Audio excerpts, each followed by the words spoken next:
Acho que podemos começar, né? Na última aula, nós vimos o dativo, mas antes de retomar isso e antes de começar o assunto desta aula, eu falei que íamos corrigir o exercício, né? Então, é isso que eu vou fazer agora. Não sei quantos fizeram exercício, mas mesmo que não tenham feito, isso aqui vai ser útil depois, se resolverem fazer sozinhos, né? Para verificarem a minha correção. Então, aqui está o texto de Fedro. Eu escolhi justamente um texto que fosse mais fácil do que aquele lá de Propércio, né? Tanto pela gramática quanto pelo sentido, né? E ele já começa aqui, né, isso aqui é uma fábula, ele já começa pela moral, né? Ele diz: repente liberalis stultis gratus est, verum peritis irritos tendit dolos. O verbo é est, né? Est, é, né? Se o verbo é, a gente espera nominativo, né? Não vai ter nenhum acusativo, provavelmente. Não tem nenhum verbo aqui transitivo que peça, né, um acusativo, né? Nenhuma ação que passa para outra coisa. É só um verbo de ligação, né?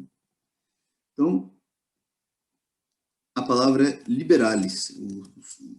O sujeito aqui é liberalis, né?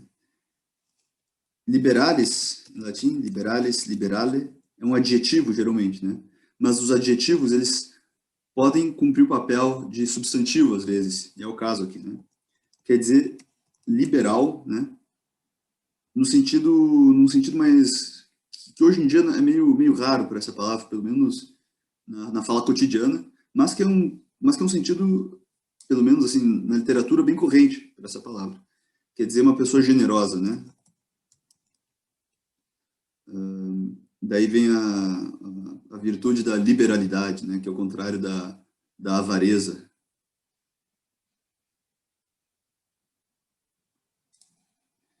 Certo? Então, liberalis. E olha só o que vem antes de liberalis, né? O liberal é, né? O generoso é repente liberalis.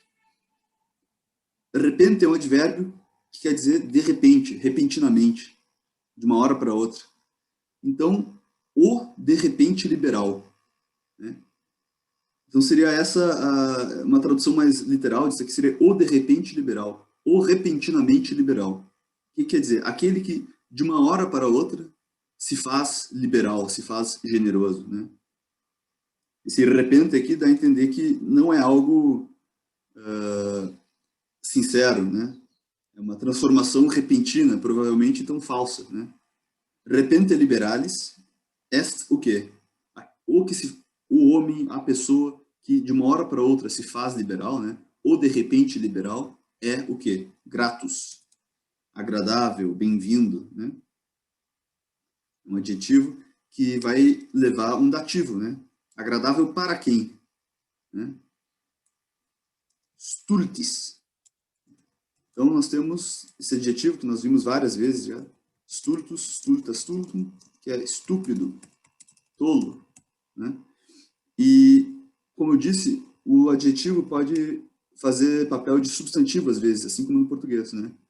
Um homem tolo, mas eu posso dizer o tolo, os tolos. E aqui é a mesma coisa, os tolos, stultis, stultorum, né? Então, dativo em is. Então, o repentinamente liberal, o repentinamente generoso, é gratus, é agradável, é bem-vindo. Para quem? Para os tolos, né? Quer dizer, os tolos gostam de alguém repentinamente liberal. Os tolos se agradam disso, né? Verum quer dizer porém, né? Dá para pensar que na origem isso aqui significava na verdade, né? Daí passou a ser uma conjunção adversativa, porém, mas, né? Porém, aqui nós temos um verbo transitivo, tendit. Tendit, né? Tendit quer dizer estende, estica. Daí, por causa desse sentido de esticar, estender, pode significar, por exemplo, esticar o braço para oferecer alguma coisa, né? Para dar alguma coisa. Ou pode significar esticar a corda de um arco, né? Retesar um arco, ou de repente estender uma armadilha sobre alguma coisa, né? Ou até dirigir-se, ou dirigir alguma coisa para algum lugar, né? Então, tendimus in aliquem locum, né? Quer dizer, tendemos para este lugar, nos dirigimos para este lugar, né? Verum tendit, precisa de objeto direto, dolos. A palavra é dolus, doli, masculino, quer dizer engano, ardil, pode querer dizer uma trapaça, pode querer dizer uma armadilha, né? Então, tendit oferece, estende, né? Enganos, estende trapaças. E daí tem um adjetivo que vem junto com esse dolos, que é irritos, né? Irritus, em português existe a palavra irrito. Irritus, irrita, irritum, quer dizer ineficaz, vão, inútil. Então, porém, estende, oferece armadilhas, né? Inúteis, ineficazes. De novo, agora vai precisar de um dativo, né? Para quem? Né? Oferece, estende para quem? Peritis, dativo. A palavra é peritus, perita, peritum, que quer dizer experiente, né? Pode querer conhecedor, né? Em português nós temos para perito, que tem um sentido um pouco diferente, né? Mas uma pessoa especializada em alguma coisa, né? Peritis, então, é dativo, para os experientes, né? Então, aquele que de uma hora para outra se faz liberal é agradável para os tolos, mas para os experientes, perites, tendit dolos irritos, né? Dá para imaginar assim, alguém oferecendo, né, querendo capturar algum animal selvagem, né? Ou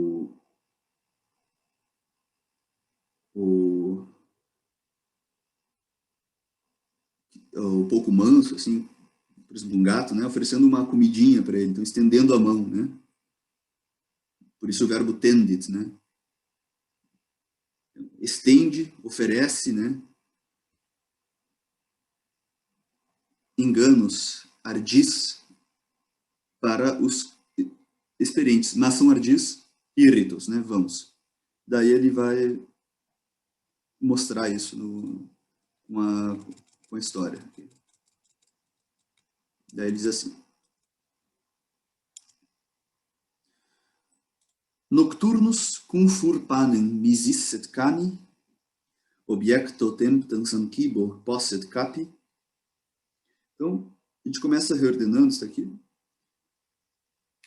E já aparece ali a palavra cum, né? Cum significa quando, como, no sentido temporal, né? Quando a gente usa como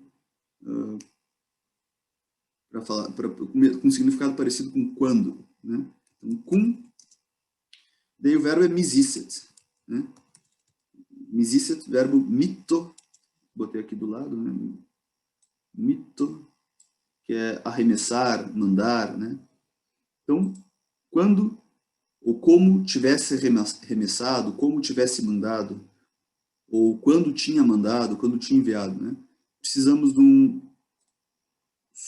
sujeito, né? E de um objeto direto.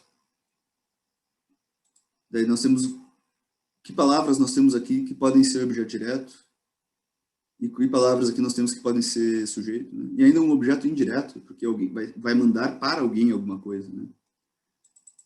Temos aqui fur, né? Fur é furis, masculino, quer dizer ladrão. Então isso aqui já está no nominativo, então isso aqui é o sujeito, né? O acusativo seria furen, né? O dativo seria furi, né? Então esse aqui é o sujeito. Quando o ladrão enviou, quando o ladrão mandou, arremessou, né? O quê? Daí nós temos em seguida panem, né? A palavra é panis, panis, masculino, terceira declinação. Essa terminação em, na terceira declinação, é de acusativo. Então, cum furm existe panem. Quando o ladrão mandou, arremessou, lançou um pão. E daí, por fim, nós temos cani, né? Cani é cani, que vem de canis, is. Terceira declinação de novo, quer dizer cão. Então, cani é dativo. Então, conformis dicit panem cani. Quer dizer, quando, ou como um ladrão tivesse mandado, ou como o ladrão tivesse mandado um pão para o cão, ou melhor, tivesse arremessado um pão para o cão, né? Temos que imaginar que tem uma grade, ou um muro, né? E tem um cão de guarda ali, vigiando para cuidar a casa, né? E o ladrão, tentando distrair o cão, joga um pedaço de pão ali, né? Até talvez para obter as graças do cão, né? Então, quando o ladrão, né? O ladrão, ele ainda diz assim, nocturnos, o ladrão noturno, né? Já mostrando que o cenário é de noite, né? Então, o ladrão noturno, o ladrão que age de noite, lançou um pão para o cão, né? Objecto temptans ancibo posset capi. Temptans. Temptans é temptantis, que é um particípio presente, que é algo que nós não vimos ainda, mas eu pus ali do lado, né? A tradução. É do verbo temptor, temptas, temptare, temptave, temptatum, que quer dizer tentar ou experimentar, né? Então, se isso aqui é um particípio presente, a tradução vai ser tentando, experimentando, né? Vendo se alguma coisa vai funcionar, né? Então, temptans. E temptans está concordando necessariamente com fur, certo? Vejam que temptans é a forma de nominativo, né? A forma de genitivo é temptantis. Isso quer dizer que as outras formas vão ser temptant, mais as terminações dos casos. Então, o acusativo seria temptantem, o dativo seria temptanti, e assim vai, certo? Então, temptans é nominativo. Temptans an, né? Tentando ser, experimentando ser, né? Experimentando para ver se alguma coisa, né, vai dar certo, de repente. Experimentando se posset capi. Se podia ser capturado, se podia ser enganado, né? Capi é do verbo capio, pus ali do lado, né? Então, capio, que é apanhar, pegar, pode ser também enganar, né? E capi é a voz passiva. Ser apanhado, ser pego, ser enganado. Diga, Maria Clara.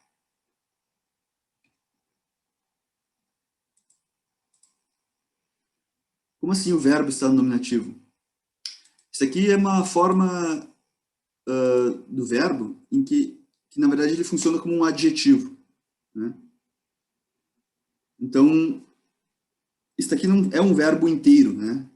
É como o nosso gerúndio, né? Fazendo alguma coisa. Por exemplo, Maria Clara, assistindo a aula de latim, teve uma dúvida, né? Esse assistindo está ligado a quem? Está ligado a Maria Clara, né? Só que em português ele não muda de forma, embora esteja ligado a Maria Clara, né?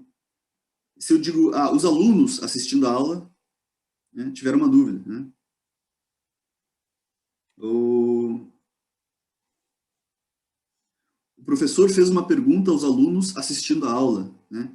O assistindo a aula, em qualquer caso que esteja, em qualquer que seja a função sintática da palavra que está ligada em português, qualquer que seja o gênero, o número, nunca vai mudar de forma, sempre vai ter esse o no fim, né?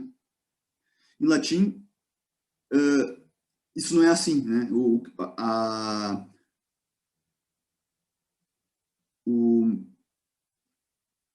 A palavra, o gênero de palavras assim que serve essa função, né? Que tem essa função, vai trocar de caso, né? De acordo com a pessoa a que esteja ligado na frase, de acordo com a coisa que esteja ligada na frase. Poderia ser acusativo, né? Daí, por exemplo, se fosse o pão, se o pão estivesse experimentando alguma coisa, que seria um absurdo, né? Mas se fosse um pão experimentando uma coisa em vez do ladrão, seria temptantem, né? O pão estava experimentando se poderia fazer alguma coisa, né? Mas é o ladrão. Mas isso nós vamos ver mais adiante, certo? Mas assim, o básico, né? Tá entendido, imagino. Tá. Tentans and posset capi. Experimentando se podia ser capturado. Quem? O cão, né? Tá subentendido que é o cão. Se o cão podia ser capturado, se podia ser enganado, o quê? Objecto kibo. A palavra é kibos, kibi, né? Masculino quer dizer comida. Se poderia ser capturado, essa terminação o, né? Pode ser tanto de dativo quanto de ablativo. O que faz mais sentido? Se poderia ser capturado para a comida, ou se poderia ou enganado para a comida, ou se poderia ser enganado por meio de uma comida, com uma comida. Segunda opção, ablativo. Então isso aqui é ablativo. Se poderia ser enganado por meio de uma comida. Por meio de uma comida é o quê? Objecto. Objecto. A palavra é objectus. Objecto, objectum. Particípio perfeito. Quer dizer, lançado diante. Por meio de uma comida lançada diante dele, né? Então, o que o ladrão estava fazendo era experimentar se o cão seria enganado, né? Com que instrumento, com que meio, né? Ablativo de instrumento. O instrumento com um pão lançado diante dele, né? Uma comida lançada diante dele. Certo? Então, tudo isso aqui está subordinado a esse com, né? Quando, aliás, como, né? Isso quer dizer que não é a oração principal. Daí a oração principal aparece embaixo. Se tiver alguma dúvida, só levantar a mão, que nem fez a Maria Clara. Vou botar isso aqui mais para baixo.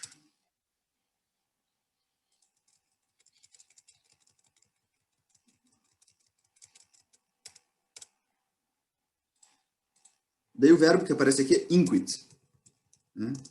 Já vimos outras vezes esse verbo, e é usado para... é o mesmo que diz, né? E é usado para referir falas de outras pessoas, uma fala direta, né? Usado para referir uma fala direta. E geralmente aparece no meio dessa fala, né? Então, tá aqui, né? Heus é o começo da fala do cão, né? O cão está falando aqui. Então, seria o mesmo que fazer assim, inquit, né? Diz o cão, né? Então, quando o ladrão mandou arremessou um pedaço de pão pela grade, pelo muro, né? Para ver se o cão, comendo o pão, assim, começasse a gostar dele, ou de repente se distraísse e não fosse atrás dele, né? Diz o cão, inquit canis, né? Está subentendido que é o cão. Inquit, daí ele diz assim, o cão, Heus, né? Ei, é uma interjeição para chamar a atenção de alguém, né? Então, está falando com o ladrão. Heus, ei, linguam vis meam precludere. O verbo é vis. Vis é queres, né? Tu queres. Tem um verbo irregular, que é volo. Aliás, está aqui do lado, né? Volo, vis, velle, volui. Então, volo é eu quero. Vis é tu queres. Vis, o quê? Precludere. Né? Precludere é prai mais claudo. Claudo é fechar, né? Claudere, fechar, né? Daí que tem a palavra claustro, por exemplo, né? Enclausurar, e assim vai. E precludere seria fechar na frente, fechar antes, né? Fechar antes que outra coisa aconteça, de repente. Aqui. Então, queres fechar, queres obstruir, queres tapar, o quê? Daí o objeto direto aqui é linguam meam, né? A palavra língua, linguae, feminino. Daí tem o adjetivo possessivo, meus, mea, meu, né? Então, queres tapar, queres obstruir, fechar a minha língua, né? Enquanto eu como o pão. Ne, para que não, né? Ne latrem. O verbo é latro, latras, latrare, latrave, latratum, que é ladrar. latir, né? Ne latrem, isso aqui é a primeira pessoa. Para que eu não ladre, para que eu não lata, né? Ne latrem pro re domini. Pro é uma preposição que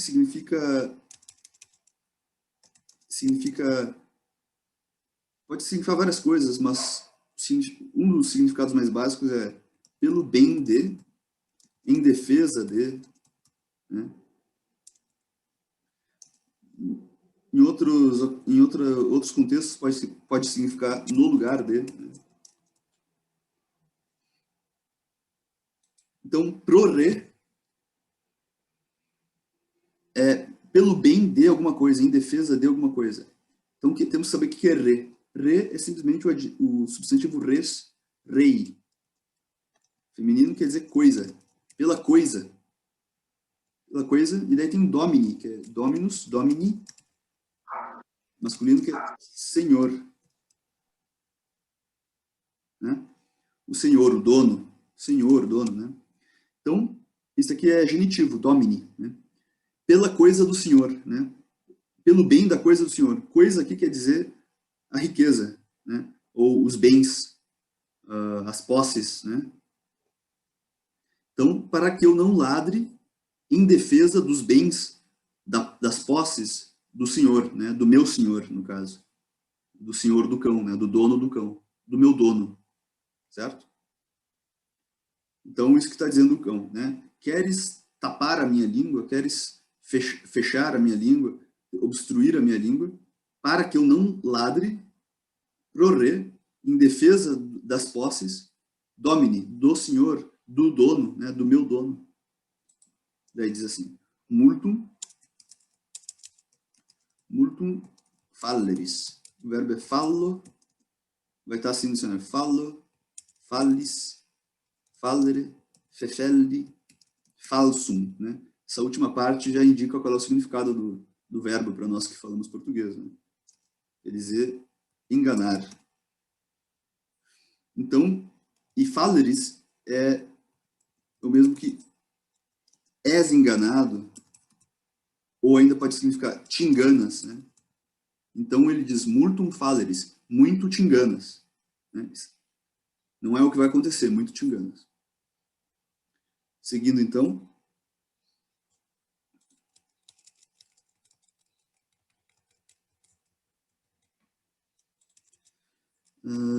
não quista subita meiubet benignitas vigilare facias ne mea culpa lucrum. Namque, pois, né? Namque, esta, ou essa, melhor, né? Esta, istud, quer dizer esse, ou melhor, esse que está perto de ti, da segunda pessoa, né? Perto da segunda pessoa.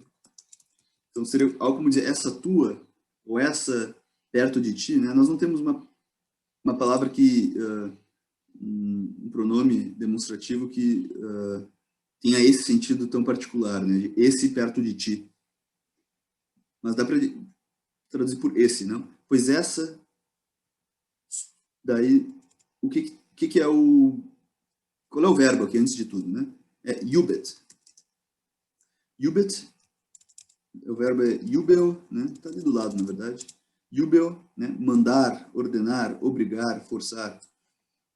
Então, manda. Né? É um verbo que precisa de um sujeito e de um objeto direto. Né? Algo que mande e algo que seja mandado. Né? De sujeito, nós temos benignitas. Benignitas. Benignitas, benignitatis. Né? Feminino, que é benignidade. Então, vocês veem que existe essa terminação de terceira declinação, itas, itatis, né? Que equivale ao nosso idade. Né? Então, benignidade. Liberalitas, liberalidade. Né? E assim vai.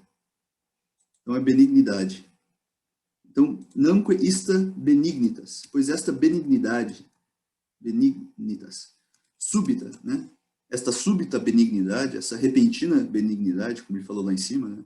Liberalidade, meiubet, me manda, me obriga, vigilare, me manda vigiar, né? vigilare, ficar atento. Esta tua súbita benignidade me manda ficar atento. Facias ne mea culpa lucrum, né? O ne, só tem que trocar de lugar o facias e o ne, né? Ne, facias.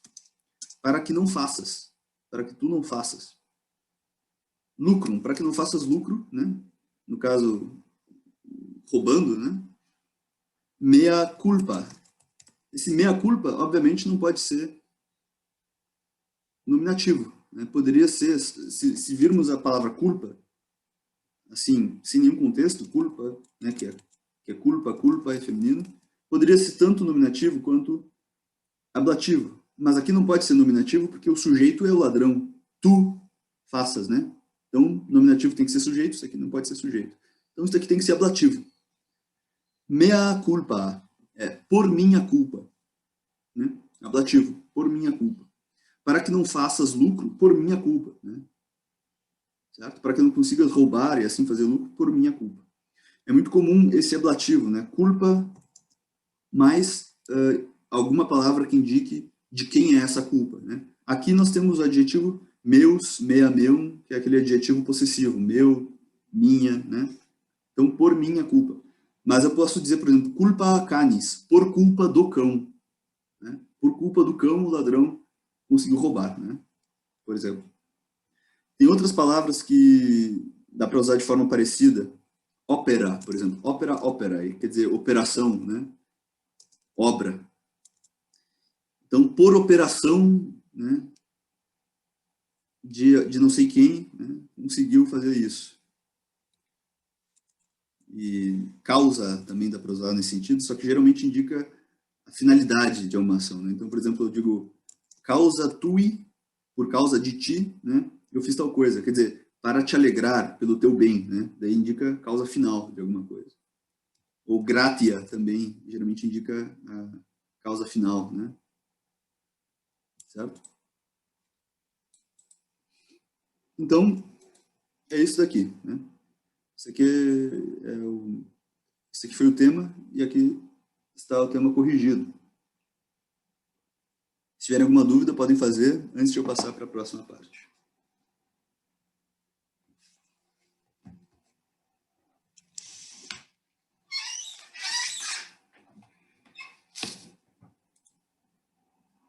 Bom, não tendo nenhuma dúvida,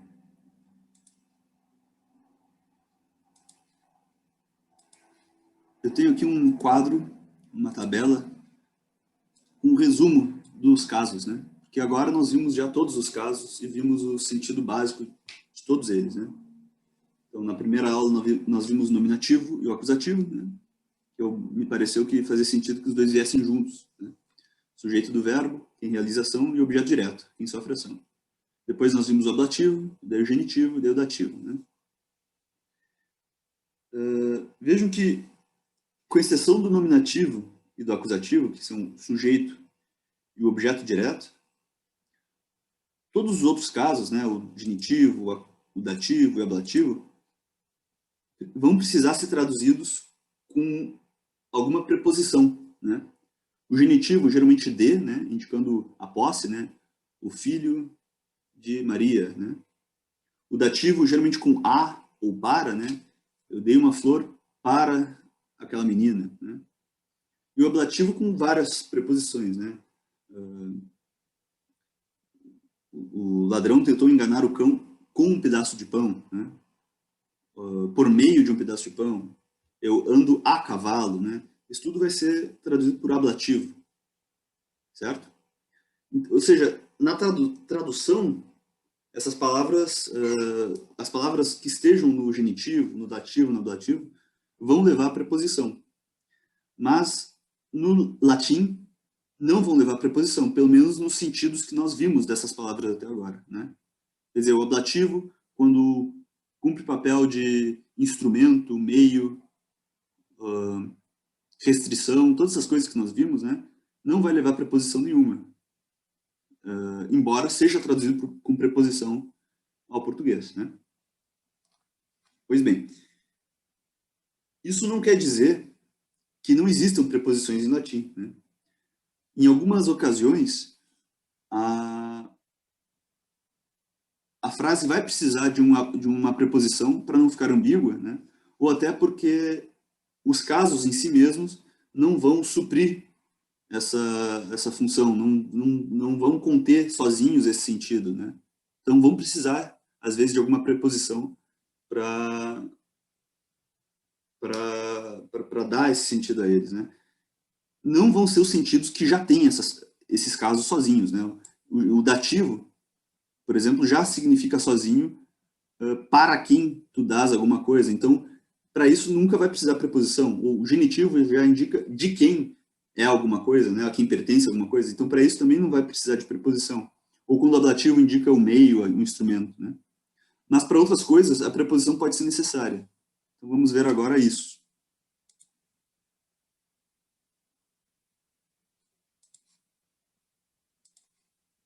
Certo? Então, vamos lá para cima. Aqui eu fiz uma tabela, assim, um quadro, quase não dá para chamar de tabela isso aqui, com preposições, né? Aqui, preposições que levam o caso acusativo, aqui que levam o ablativo, e aqui que podem levar o ablativo ou acusativo, né? O que quer dizer que a preposição leva o acusativo ou leva o ablativo? Quer dizer que a preposição vai pedir que o substantivo troque de forma, né? Troque de caso, não fique no nominativo e vá para algum caso específico, né? Então a preposição pode pedir que o substantivo vá para o acusativo ou pode pedir que vá para o ablativo. Eu percebi que nas correções isso tem embaralhado um pouco, pessoal, né? Que às vezes vem alguma preposição seguida de acusativo, né? E como só conhecem o acusativo na função de objeto direto, estranham que venha uma preposição, afinal, um objeto direto, né, não pode vir com preposição. E tem toda razão em estranhar isso, porque nesses casos em particular, o acusativo não é objeto direto. O acusativo, nesses casos em particular, perde essa função de objeto direto e adquire a função que a preposição dá para ele, né? Mesma coisa o ablativo, né? Se um ablativo vem com preposição, vocês não vão procurar, entre todos os sentidos do ablativo, qual sentido pode ter aqui, né? Será que é instrumento? Será que é meio? Será que é causa? Será que é isso, aquilo? Não vão precisar, porque isso já está dado pela preposição, né? Vocês vão ter que interpretar dentro dos sentidos possíveis da preposição, e não dentro dos sentidos possíveis do ablativo, ou dentro dos sentidos possíveis do acusativo, certo? Então a preposição já elimina essa parte da interpretação. Tá?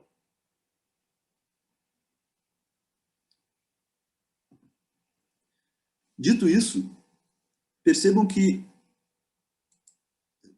se ficou claro, né, eu imagino que tenha ficado claro, que existe uma diferença, né, entre a maior parte ou pelo menos essas primeiras preposições que levam o acusativo e essas que levam o ablativo, né, que é o seguinte, a diferença é o seguinte: as preposições que levam o acusativo, né, ad, contra, versus, né, indicam o destino de algum movimento, né, para onde vai alguma coisa, certo? Aonde se dirige alguma coisa, a direção de algum movimento. Já essas primeiras preposições aqui com ablativo indicam a origem de algum movimento, né? Então, ad, para algum lugar, contra, né? Que nem em português contra, versus, né? Também a mesma coisa que contra, mais ou menos, mas pode significar também a direção de algum movimento. Ab quer dizer de, né? Um movimento que vem de algum lugar, mas geralmente é da superfície de alguma coisa, né? Dos arredores de algum lugar. Ex, um movimento que vem de dentro de alguma coisa, ou até de dentro de uma cidade para fora, né? De, um movimento que vai de cima para baixo, né? Então, cair de uma árvore, vai usar essa preposição, por exemplo, né? E depois tem outros que vão se perdendo, assim, que não tem esses sentidos bem, assim, né? Eu não vou falar para vocês o sentido, aqui eu não vou falar para vocês o sentido de todas essas preposições, que é algo que vocês podem ver no dicionário sem nenhum problema, né? O que vai me interessar aqui é essas daqui do meio. Essas daqui do meio podem levar tanto acusativo quanto ablativo, só que o sentido vai ser diferente em cada caso. Então, in, né, significa em. Com ablativo, vai significar que eu estou em algum lugar, né, estar em algum lugar. Com acusativo, vai indicar um movimento para dentro de algum lugar. Certo? Então, por exemplo, temos o verbo ambulo, quer dizer caminhar, né? Eu caminho em algum lugar, eu ando em algum lugar. Eu posso dizer ambulo in urbe, quer dizer que eu caminho na cidade, dentro da cidade. Quer dizer, em toda a minha caminhada, eu estive dentro da cidade. Eu nem saí, nem entrei. O começo e o fim dessa caminhada eram dentro da cidade. Agora eu posso dizer ambulo in urbem, quer dizer que eu caminho para dentro da cidade. Né? A palavra é urbis, terceira declinação. Então isso aqui é ablativo, isso aqui é acusativo. Né? Então eu caminho para dentro da cidade, in urbem, certo? Sub quer dizer sob, debaixo de. Né? Com o ablativo significa que eu estou debaixo de algum lugar apenas. Né? Com acusativo quer dizer que eu vou para baixo de algum lugar. Né? Então, posso dizer pueri currunt subtecto. Né? As crianças, pueri, correm debaixo do teto. Né? Tem um lugar com um teto e as crianças estão correndo ali embaixo. Agora, de repente, começa a chover, daí eu digo pueri currunt subtectum. Né? Elas correm para baixo do teto. Certo? Já o super é um pouco diferente.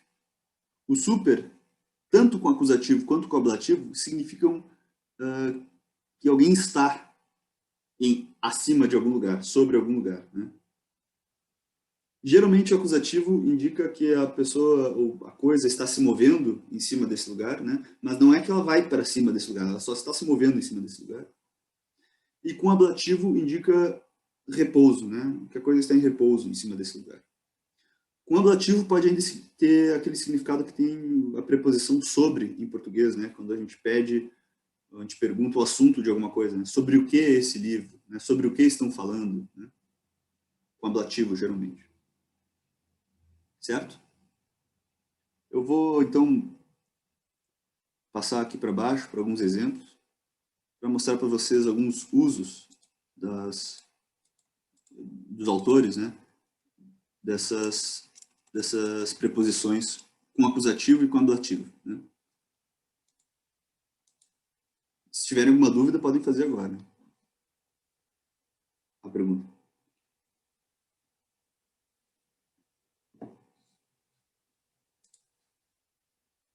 Bom, nesse caso eu vou continuar. Aqui, peguei umas passagens da Eneida, né, do primeiro livro da Eneida, principalmente. Então, tem uma parte em que os troianos, né, estão navegando pelo oceano, depois de 7 anos, depois, quer dizer, Enéas e seus companheiros, né, 7 anos depois da queda de Troia, e Juno está irada que nesses 7 anos eles não foram eliminados, né, eles não foram mortos, porque ela é inimiga dos troianos. Juno é equivalente a Hera entre os gregos, né? A esposa de Júpiter, ou entre os gregos, esposa de Zeus, né? E é inimiga dos troianos, né? E daí ela chega a Éolo, que é o rei dos ventos, né? E depois de lisonjeá-lo, pede um favor para ele, que é, ela diz assim, gens inimica mihi tyrenum navigataicor, né? Gens inimica, uma gente, um povo inimigo. E vejam que a palavra inimicos, aqui, inimica, né, leva ao dativo. Uma gente, um povo inimigo a mim, né, inimigo para mim. Navigat, navega. Aikor, aikor é mar. Né, a palavra é aikor, aikoris, neutro. Quer dizer mar, né. O sentido original é uma planície. planície. E a partir disso passa a significar a planície do mar, né? Porque o mar é tudo plano, né? Ao contrário da terra. Navigat aequor Tyrrhenum, navega o mar Tirreno, né? Que é o mar a sudoeste da península italiana. Né? Então, navega o mar Tirreno. Veja que aqui o navega leva o objeto direto, né? Que às vezes não leva. Daí diz o seguinte, portans, levando, né? Carregando. Portans está concordando com gens. Uma gente inimiga, carregando o quê? Ilium, Ilio, né? Que é a cidade de Troia. A palavra está no acusativo, né? Ilium, Ili, palavra neutra. É o Ilio, cidade de Troia, né? Então está no acusativo. Carregando o Ilio. Carregando, portando o Ilio para onde? In Italian. Para dentro da Itália. Né? Carregando Troia para dentro da Itália. Querendo dizer que a cidade de Troia vai ser... eles estão como que transferindo a cidade de Troia, a cidade do Ilio, né? Para Itália. Né? Para refundá-la na Itália. Então, para dentro da Itália. Por isso que está no acusativo aqui. In Italian. Né? Victosque penates. Né? E os penates... Portans ilium et penates victos in Itália. Né? Penates eram os deuses tutelares da cidade.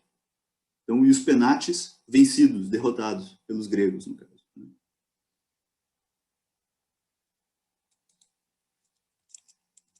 E aqui, pegar aqui, olha só. Isso aqui é depois que Juno consegue convencer Éolo, né, a soltar os ventos para criar uma tempestade e destruir a frota dos troianos.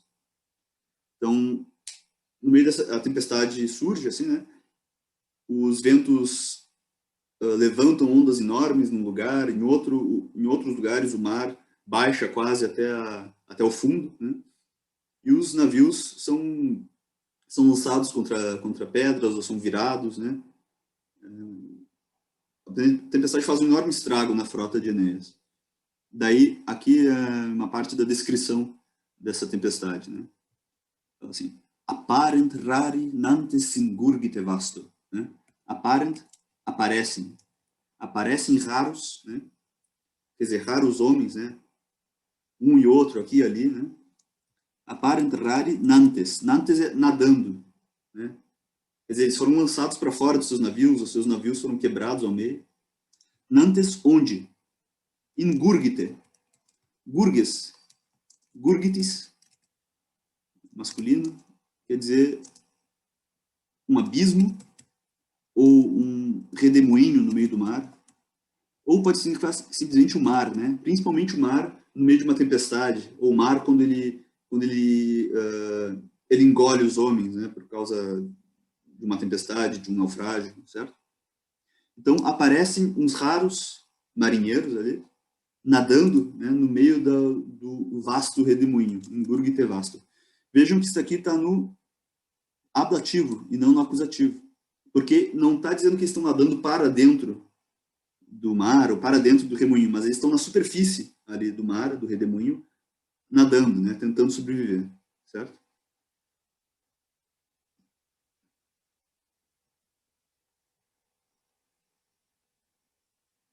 Aqui outro exemplo interessante, um exemplo bem interessante do uso do in, né?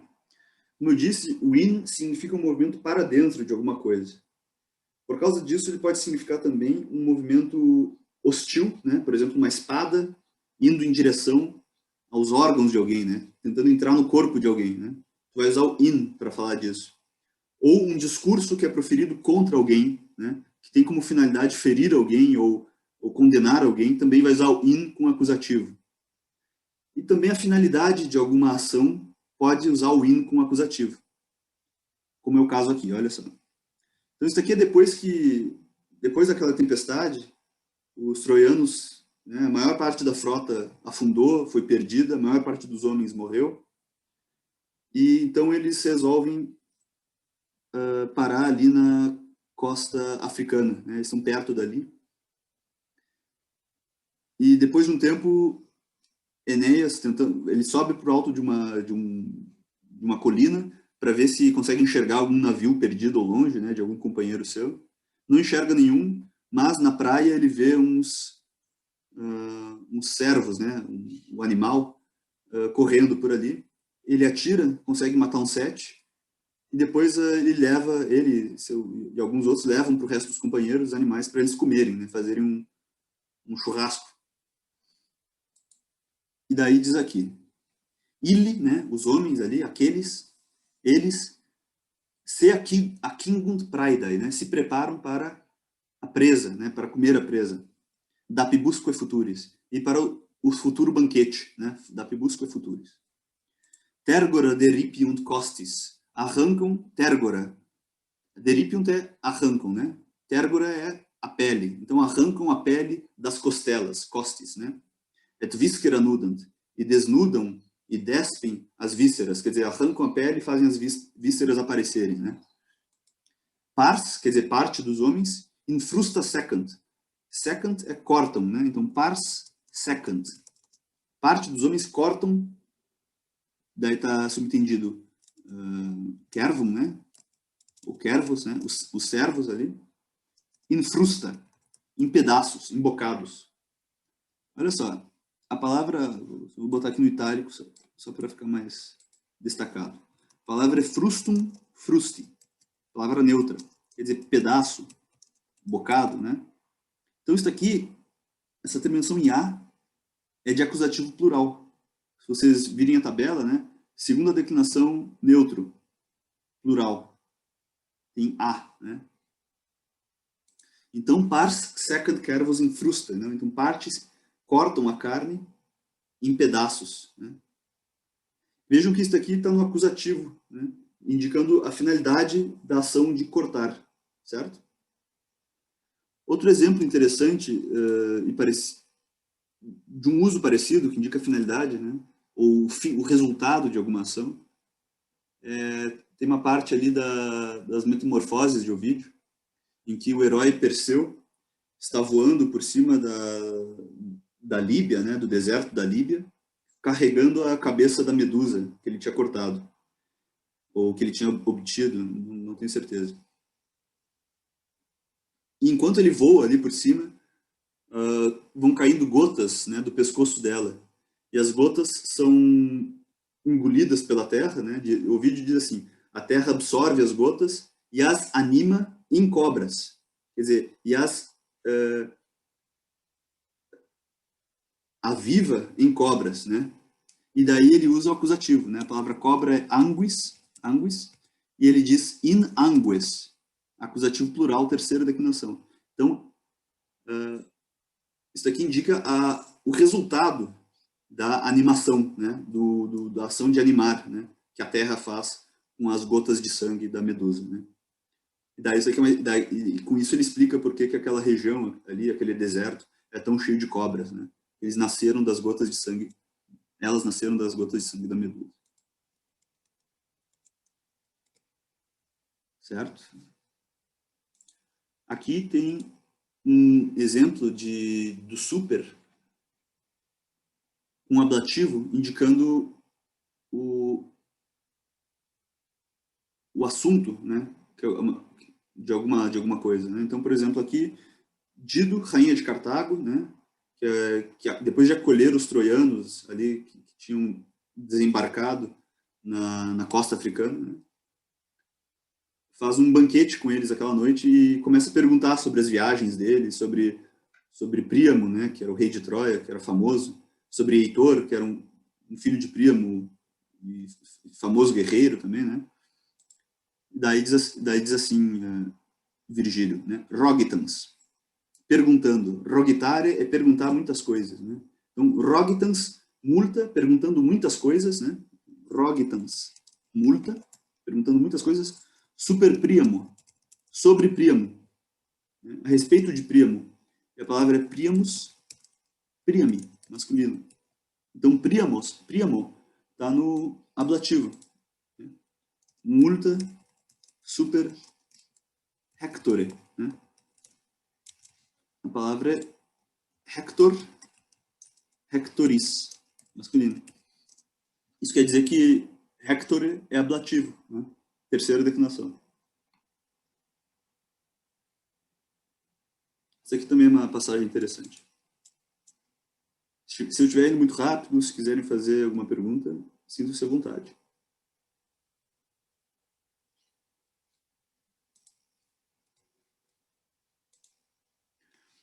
Isso aqui é no segundo livro, né, em que Enéas está contando para Dido como foi a destruição de Troia, como foi o saque de Troia, né? E nesse ponto da narrativa, os gregos tinham deixado o cavalo de Troia na praia, né? Um cavalo enorme feito de madeira. Os troianos saem, vêm à praia vazia só com esse cavalo, né? E acham que é um presente de Minerva, ou que é uma estátua sagrada para a deusa Minerva, né? Que é equivalente a Atena entre os gregos. E ficam com a ideia de levar para dentro da cidade, honrar, né? Desce correndo daí o sacerdote Laocoonte e tenta dissuadir os troianos de fazer isso, né? Dizendo que isso aí, na verdade, é uma armadilha dos gregos. Daí, olha só o que ele diz. Aut acivi occultantur hoc ligno, ou melhor, occultantur inclusi hoc ligno, quer dizer, ou os aquivos, os aqueus, os gregos, né? Então, aquivos quer dizer, é o mesmo que grego, né? Então, ou os gregos se ocultam, estão ocultados, inclusi, encerrados, fechados, hoc ligno, né? Vejam que aqui, então, hoc ligno está no ablativo, e sem preposição nenhuma, já indica que é dentro desta madeira, né? Então, lignum é madeira, né? Lignum e neutro, madeira. Então, hoc ligno é ablativo. Então, inclusi hoc ligno, encerrados dentro deste lenho, desta madeira, né? Significando o cavalo de Troia, né? Então, aqui vejam que não precisa do in, né? Seria a mesma coisa botar o in. Inclusi in hoc ligno. Né? Mas não precisa, porque não tem nenhuma dúvida qual é o uso desse ablativo aqui, né? Tem tantos verbos que dão a entender que é dentro dessa madeira que não precisa botar nenhuma preposição. Mas vejam o próximo aqui, né? Então, aut acivi occultantur inclusi hoc ligno, aut haec machina, esta máquina, fabricata est fabricata, foi fabricada, in nostros muros.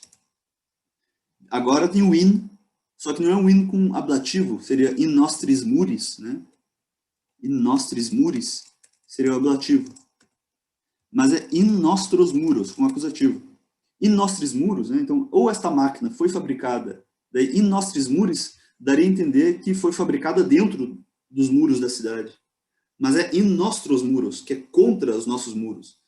Quer dizer, para romper os nossos muros, para quebrar os nossos muros, destruir os nossos muros, para entrar nos nossos muros, né? E vejo que ele chama aqui de máquina justamente porque ele está negando que seja apenas uma estátua, né, um monumento a um cavalo, mas está dizendo que é uma máquina de guerra, né, que é feita com alguma finalidade bélica, né? Fabricata in nostros muros. Por fim, só para ver um exemplo de outra preposição, né? Aqui tem uma preposição sub, né? No quarto livro, então, Dido tem um caso tórrido com Enéas, né? E no fim Enéas tem que ir embora. Só que ela está apaixonada e não conseguindo se livrar dessa paixão, decide se matar. Então isso aqui é o discurso final dela antes de se matar, mas é um discurso para si mesma, né? Não é para outra pessoa, é para si mesma, ou para os deuses, mas enfim, não tem nenhum testemunho, não tem nenhuma testemunha humana desse discurso. Daí ela diz assim: Vixi et quem dederat cursum fortuna peregi, et nunc magna mei sub terra sibit imago. Então, vixi, vivi, né? Eu vivi. É uma palavra que usa quem viveu até o fim da vida, né? Quem já está às portas da morte, né? Et peregi. Perigi é atravessei, ou percorri, ou levei até o fim, né? Levei até o fim o quê? Cursum, o curso, o percurso, né? Quem fortuna dederat. O curso, o percurso que a Fortuna, a deusa do destino, dera, né? Então, eu vivi e levei até o fim, e percorri até o fim, o percurso que a Fortuna dera, né? Daí ela conclui assim: et nunc magna imago mei ibit sub terras. E agora, a grande imagem de mim, né? Magna imago mei está no genitivo, irá subterras, né? Ibit é irá, né? Subterras, irá para baixo das terras, para baixo da terra, quer dizer, para o Tártaro, né? Para a região dos mortos. E a imagem quer dizer aquela imagem que se separa da pessoa depois que ela morre e que não é corpórea, mas que imita de alguma forma o corpo, né? Uma coisa como um fantasma, uma aparição, né? Sua grande imagem, sua grande aquela coisa que tem a aparência dela, mas que não vai ser o corpo, a aparência do corpo dela, mas que não vai ser o corpo dela, vai para baixo das terras, né? Vai para o Tártaro, né? E bom, eu pus outros exemplos aqui, mas se quiserem podem ler depois, podem tirar dúvida, né? Podem até usar isso aqui como exercício mais tarde. Eu não vou ler isso agora, porque eu ainda tenho que falar outra coisa sobre o acusativo, mas antes de passar para essa parte, alguma dúvida?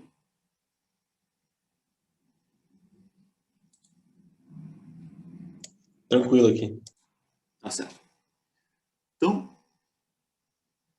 como o acusativo tem essa ideia de movimento, né? Quando vem com alguma preposição, ele carrega essa ideia, às vezes, em algumas frases, mesmo sem nenhuma preposição. Principalmente em frases em que não há ambiguidade nenhuma, né? Quando, por exemplo, o verbo não pede nenhum objeto direto. Quando o verbo é intransitivo, mas indica algum movimento. Um exemplo disso é o começo da Eneida, né? Diz então Virgílio: arma virumque cano, né? Eu canto as armas e o varão. Qui, né? Então, cano, arma, virumque, qui, primus ab oris Troia, né? Então eu canto as armas e o varão que primeiro, né, pela primeira vez, da costa de Troia, do litoral de Troia, venit, veio, Italian, veio Itália, né? Acusativo.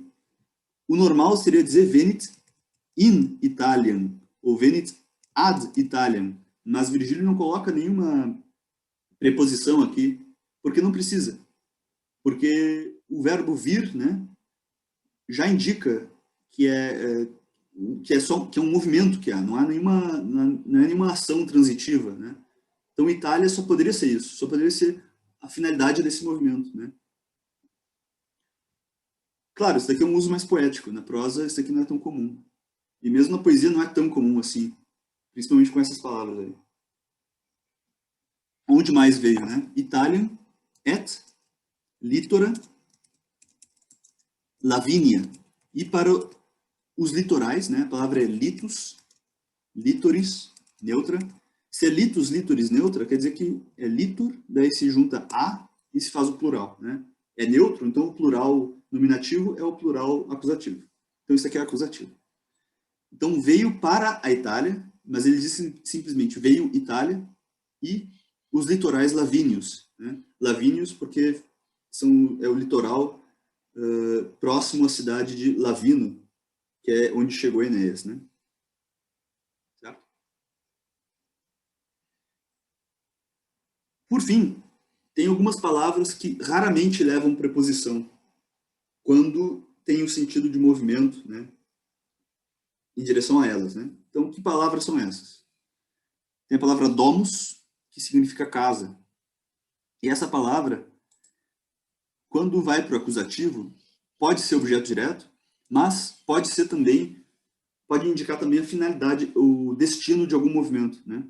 Então eu digo eu domum, eu é vou, né? Eu domum é vou para casa. Duco domum, eu levo para casa, né? Então isso aqui ainda pode levar a outro acusativo, né? Sei lá, duco avum domum, né? Eu levo o avô para casa. Né? E eu sei que ele está levando o avô e não a casa porque é o que faz sentido. Eu não estou levando a casa para o avô ou coisa assim. Né? Estou levando o avô para casa. Outra palavra que não leva preposição geralmente quando indica quando ela é o destino de algum movimento, né? Rus, ruris, quer dizer campo, né? Em oposição à cidade. Eu, rus, vou para o campo, vou para o interior, né? É neutro, então rus já é acusativo. Outra, humus. Humus humi, quer dizer o solo, o chão, né? Daí nós temos palavras como humilde, né? E assim por diante. Então, cadere humum, cair no chão, né? Indica um movimento para o chão. Então, cair para o chão, certo? Nomes de cidades também tem isso. Então, Roma, né? Eu, Roman, eu vou para Roma. Atena, Atenae. Vejam que Atenae é um nome que existe no plural. Atenae, Atenarum. Né? Em português é Atenas, embora termine em S, geralmente vai ser singular ou coisa assim. Esse S vem do nome em latim da palavra que é plural, né? Atenae, Atenarum. Em grego também era plural. Então, o acusativo é o acusativo plural da primeira declinação, que é Atenas. Então, Atenas iter facio. Facio iter, eu faço viagem, né? Faço uma viagem. Atenas, para Atenas. E assim por diante, todos os nomes de cidades, né? Eu pus mais uma ali, mas eu poderia pôr outra. Qualquer cidade, quando vai para o acusativo, indica a finalidade de um movimento. E ilhas pequenas também entram nisso. Então, Salamina, né? Salamis, Salamines, né? Então, Salaminen ou Salamina, acusativo do grego, né? Návigo, eu navego para Salamina. Rodos, né? Vela do Rodum, eu solto as velas para Rhodes, né? E qualquer ilha pequena entra nisso. Então, uma ilha como a Sicília, Creta, Córcega, Bretanha, não vão entrar nisso, porque são ilhas grandes. Mas ilhas pequenininhas entram, certo? Alguma dúvida?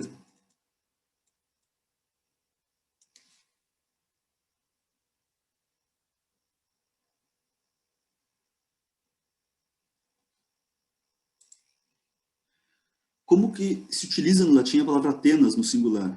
Boa pergunta. A palavra Atenas no singular não se usa. Ou melhor, a palavra Atenas no singular tem outro significado. Quer dizer, é o nome grego da deusa, simplesmente.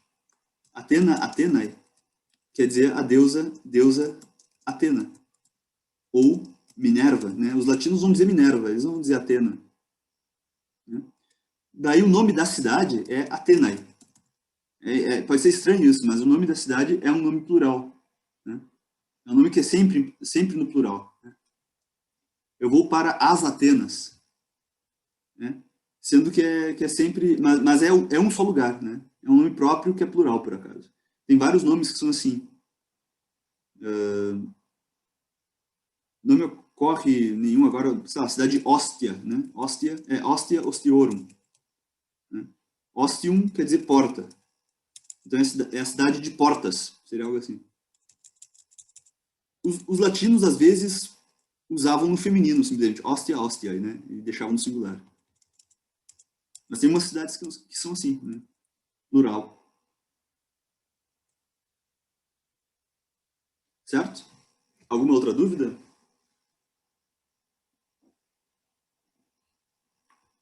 Nesse caso, esta aqui, então, é a última aula em que nós vamos ver alguma coisa... Opa, alguém mandou.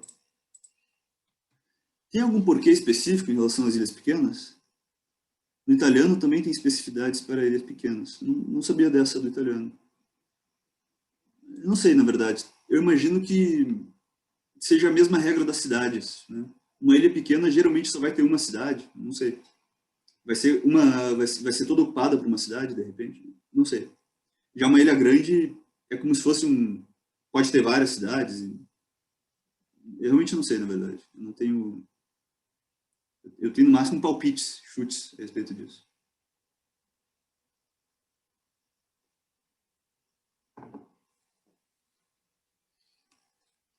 Bom, como eu ia dizendo, essa é a última aula em que veremos algo em que nós vamos focar, né, algum caso. Nas próximas, o que a gente vai fazer é o seguinte. Eu preparei aqui um texto para ler com vocês, que é a descrição que Ovídio faz no primeiro livro das Metamorfoses, da Idade de Ouro, depois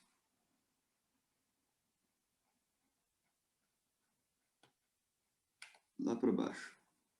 Opa, acho que fui longe demais.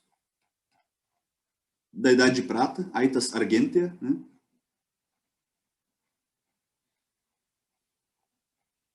Da Idade de Bronze e de Ferro,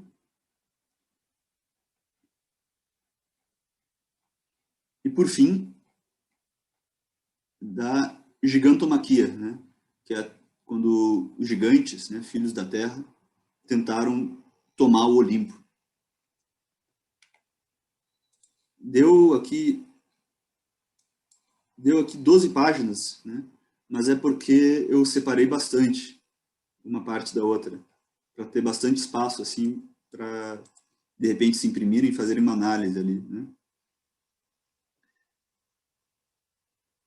E também porque eu fiz um glossário bem grande em algumas partes. Mas, de toda forma, isso aqui nós vamos ler ao longo das próximas aulas, né? Então, esse daqui vai ser o assunto das próximas aulas. Nós vamos ler isso daqui. E se surgir algum assunto gramatical que precisar ser esclarecido para entender melhor esse texto, daí eu vou explicar isso aí, certo? Então, eu vou passar isso daqui para vocês. Próxima aula nós vamos ler isso daqui. Eu recomendo que tentem ler sozinhos, né? E posso até começar aqui com vocês, de repente, né? Já para eu percebi que funciona melhor quando eu começo lendo, né, e vocês continuam, né? Então ele já começa dizendo assim, né?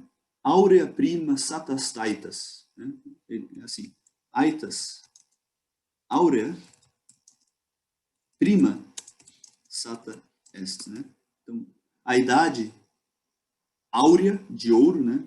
Em latim é mais comum dizer aureus, aurea, aureum, né? Quer dizer, um adjetivo que indica a matéria de alguma coisa, do que usar a expressão mais longa, assim, ex aureum, né?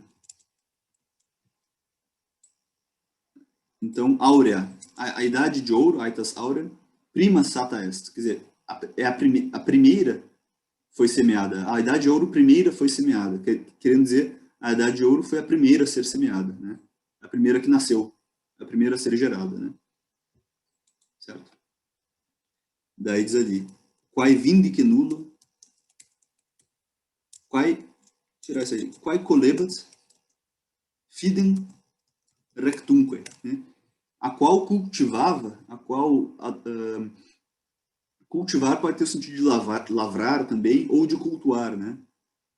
É as duas coisas, tanto lavrava quanto cultuava. Lavrava no sentido também metafórico de, de cuidar da coisa, né? E alimentar e proteger até que nasça, né? Então, a qual cultivava fidem, a lealdade, rectunque, e o reto, quer dizer, a retidão, o correto, né? Como? Vindique nullo. Vindique nullo, ablativo, a palavra é vindex, vindiques. Quer dizer alguém que... É uma palavra jurídica e quer dizer alguém que vai garantir que algum direito se cumpra, né? Às vezes por meio da força mesmo, né? De alguma forma está ali ameaçando para que algum direito se cumpra, né? Então, sem ninguém nessa posição, sem nenhum defensor assim, da lealdade e do reto, né? Do justo. Sponte sua, né? A sponte só existe praticamente no ablativo mesmo, essa palavra. Sponte sua, por sua própria vontade, né? Que mais? Sine lege, né? E sem lei. Quer dizer, sem necessidade de lei, sem necessidade de alguém que forçasse isso, e por livre e espontânea vontade, né? Sponte, dá em português a palavra espontâneo, né? Cultivava o reto e o justo, o reto e o leal, a retidão e a lealdade, né? E assim começa, então, né? A descrição, né? E vocês podem continuar, vou mandar depois ali no grupo. Então é isso, pessoal. Essa foi a 7ª aula. Nas próximas nós vamos ler o vídeo.